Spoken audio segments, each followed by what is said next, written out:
Hello friends, welcome to my YouTube channel chart stock. ये मेरा YouTube पे पहला वीडियो है। यूट्यूब पे वीडियो बनाने का मेरा मेन पर्पज़ था मार्केट के कॉम्प्लेक्स डायनामिक्स को इजी लैंग्वेज में समझाना। मैंने मेरे वीडियो को डिवाइड किया मेनली टू पार्ट्स के अंदर। पहले पार्ट के अंदर होगा fundamental, then technical and derivatives.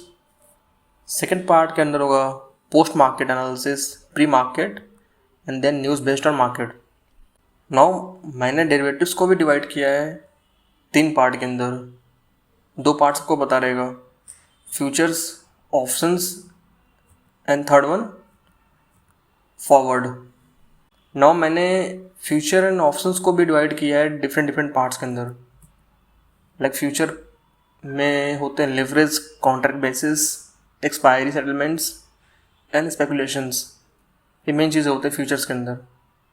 अब सबसे जो इम्पोर्टेंट टॉपिक आता है वो है ऑप्शंस। ऑप्शंस के अंदर मेनली होते हैं call option, put option, strike price, expiry date, premium, IV which is called implied volatility and greeks. Mostly traders trade तो करते हैं ऑप्शंस के अंदर, लेकिन उन्हें ऑप्शंस का मेन फंडा ही नहीं पता होता कि उसको ट्रेड कैसे करना है, कब ट्रेड करना है। उन्हें बस इतना पता रहता है अगर मार्केट ऊपर जा रहा है तो कॉल बाई करो, अगर मार्केट नीचे आ रहा है तो पुट बाई करो, simple. But there are lots of things beyond this call and put also. तो मेरा यही रहेगा कि मैं इस सब चीज़ों को कैसे समझाऊँ ईजी लैंग्वेज में। Okay then let's start our first topic.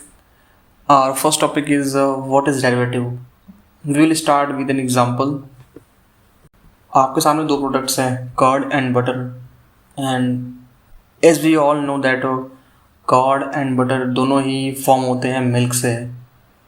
So simply we can say that curd and butter milk के डेरिवेटिव्स हैं या मिल्क से डिराइव होते हैं।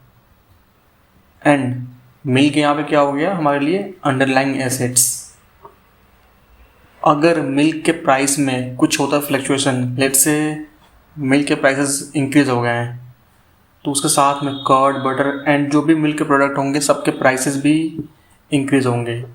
सेम इज़ अगर मिल्क का प्राइस डाउन जाएगा तो कर्ड, बटर के प्राइसेस भी डाउन जाएंगे।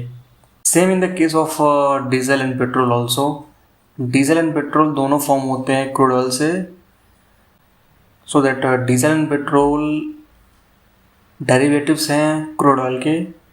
अगर क्रूड का प्राइसेस ऊपर जाएगा तो साथ में जो उसके डेरिवेटिव्स हैं डीजल एंड पेट्रोल, उनके प्राइसेस भी ऊपर जाएंगे साइमल्टेनियसली। अगर क्रूड का प्राइसेस नीचे आता है तो डीजल एंड पेट्रोल के प्राइसेस भी नीचे आते हैं।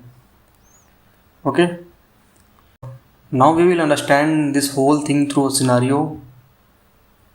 कोई एक प्रॉपर्टी है जिसका ओनर है ABC। करंटली इसका प्राइस चल रहा है 22 लाख रुपए। अभी एक मार्केट में न्यूज़ है कि इस प्रॉपर्टी के पास से एक मेट्रो जाएगा जिसके अप्रूवल डेट है 15th of January।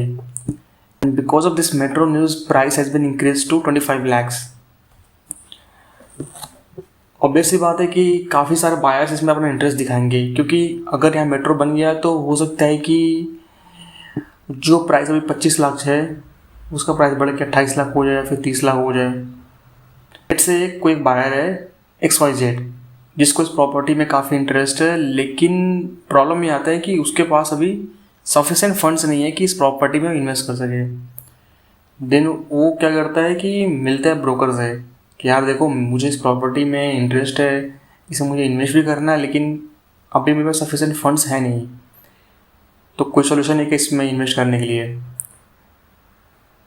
ब्रोकर यहाँ पे एक सॉल्यूशन देगा कि आप इस प्रॉपर्टी में टेम्परेरी बेसिस पे इन्वेस्टमेंट कर सकते हो, कुछ मार्जिन देंगे। लेट्स से मार्जिन है 10% which comes around 2.5 lakhs।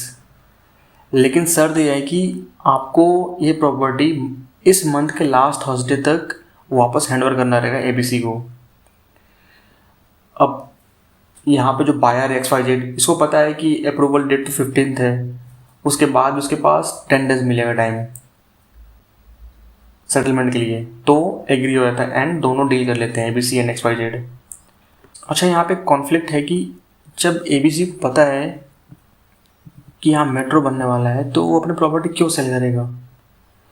Actual में प्रॉब्लम है कि लास्ट 2 साल में मेट्रो का न्यूज़ अराउंड 3-4 बार आ चुका है एंड हर एक बार अप्रूवल कैंसिल हो गया है। तो इसके भी काफ़ी ज़्यादा पॉसिबिलिटी है कि इस बार फिर से ये अप्रूवल कैंसिल हो जाए। दैट्स वाई ये भी चीज़ आता है कि अपने प्रॉपर्टी को अभी जो बढ़ा हुआ प्राइस है 25 लाख उस पर सेल कर दे। ओके, अगर मान लो कि यहाँ मेट्रो बन गया तो क्या होगा, हो सकता है कि प्रॉपर्टी का प्राइस 25 लाख से 28 लाख हो जाए। इस केस में क्या हो रहा है, यहाँ पे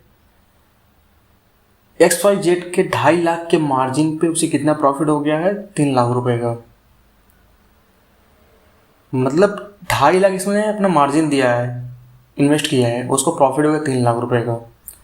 लेकिन वहीं अगर यहाँ पे मेट्रो नहीं बनता है तो क्या होगा, हो सकता है कि 25 लाख से 24 लाख, 23 लाख या 22 लाख भी आ जाए। 22 लाख आए मतलब कि क्या होगा कि इसने इन्वेस्ट किया 25 लाख की वैल्यू पे, अगर 22 लाख आ गया तो फिर इसके इनिशियल प्राइस से 3 लाख रुपये डाउन हो जाएगा। लेकिन जो बायर XYZ इसने खाली इन्वेस्ट किया है 2.5 लाख रुपए, तो जैसे ही प्राइसेस 23 लाख के नीचे आएंगे, मान लो कि 23,80,000 आ गया, वैसे ही ब्रोकर के साइड से एक नोटिफिकेशन जाएगा बायर को कि यार देखो तुम्हारे ये जो प्रॉपर्टी है इसका प्राइसेस काफ़ी नीचे आ गया है, या तुम कुछ मार्जिन इसमें डालो, कुछ फंड्स इसमें ऐड करो अपने अकाउंट में, सो दैट कि इसको हम लोग होल्ड कर सकें, अदरवाइज हम लोग आपके पोजीशन को स्कोर ऑफ कर देंगे। ओके ओके, आपने ये तो देख लिया कि what is derivative trading in real life. आपने आप ये भी देखा कि आपके 2.5 लाख के इन्वेस्टमेंट पे आपको प्रॉफिट भी हो रहा है तो भी ज़्यादा हो रहा है, और आपके लॉस भी हो रहा है तो लॉस भी ज़्यादा हो रहा है। ज़्यादा मीन्स कि आपके फुल कैपिटल जा सकते हैं। यहाँ पे आपने 25 लाख के प्रॉपर्टी 2.5 लाख में उठा लिया है, मीन 2.5 लाख के मार्जिन देके आपने उठा लिया उसको। इसीलिए बोला जाता है कि अगर आपको प्रॉपर नॉलेज नहीं है फ्यूचर इन ऑप्शंस के, तो it's better to avoid future in option, try to trade in cash market. And अगर आपको पूरे प्रॉपर एक्सपीरियंस आपको नॉलेज हो जाए देन आप एंट्री करो फ्यूचर इन ऑप्शंस के अंदर। हम लोग देखते हैं एग्जांपल के थ्रू। आपके सामने एक स्टॉक है रिलायंस, एंड उसके नीचे उसका फ्यूचर भी है, रिलायंस फ्यूचर। अगर हम लोग रिलायंस फ्यूचर को बाई करते हैं तो यहाँ पर क्या होगा, रिलायंस फ्यूचर के एक लॉट में 250 क्वांटिटीज़ आते हैं। 250 क्वांटिटीज़ आ रहे हैं रिलायंस के फ्यूचर में, और इसके मार्जिन कितने देने पड़ रहे हैं हमें, 1,15,000। मान लो रिलायंस फ्यूचर को आपने बाई कर लिया है और स्टॉक सडनली 100 पॉइंट गिर जाता है। 100 पॉइंट गिर जाएगा मतलब कि आपके 25,000 रुपये गए। 25,000 बोले तो 250 क्वांटिटी इंटू 100, 25,000। तो आपके यहाँ पे 1,15,000 के कैपिटल में 25,000 रुपये चले गए हैं। 25,000 समथिंग अराउंड 20%।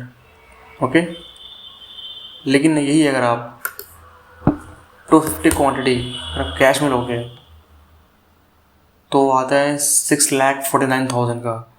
अब यहाँ पे भी अगर मान लो कि 100 पॉइंट गिर गया है रिलायंस, तो क्या होगा, आपका 25,000 लॉस होगा। लेकिन 6.5 लाख के इन्वेस्टमेंट पे अगर आपका 25,000 लॉस होगा तो उतना ज़्यादा वो डैमेज नहीं करेगा आपके पोर्टफोलियो, आपके पोजीशन को। लेकिन अगर आपके 1,15,000 के कैपिटल में 25,000 लॉस होगा, वो बड़ा एक डेंट होगा। तो इसीलिए अगर आप फ्यूचर एंड ऑप्शन ट्रेडिंग करना स्टार्ट कर रहे हो या फिर कर रहे हो तो आप यहाँ थोड़ा केयरफुल रहो। और मैं तो बोलूँगा कि स्टार्टिंग पहले आप कैश ट्रेडिंग से करो। मान लो बस अगर 1 लाख रुपए ही है तो आप 50 क्वांटिटी लो, 40 क्वांटिटी लो, इस पर ट्रेडिंग करो। अगर ये सही बनता है कैश मार्केट में तो फिर आप स्टार्ट करो फ्यूचर ट्रेडिंग, ऑप्शन ट्रेडिंग। वैसे ऑप्शन ट्रेडिंग का एक अपना एक अलग ही बेस है, वो फ्यूचर से भी ज़्यादा कॉम्प्लिकेटेड है। तो उसके लिए मैं एक अलग सा बनाऊंगा प्लेलिस्ट एंड सारी चीज़ उसमें इंक्लूड करूँगा मैं। ओके, तो अगर आपको ये वीडियो अच्छा लगा है तो आप हमारे चैनल को सब्सक्राइब कर सकते हैं और अपने कलीग्स, अपने दोस्तों से इसको शेयर भी कर सकते हैं। Thank you.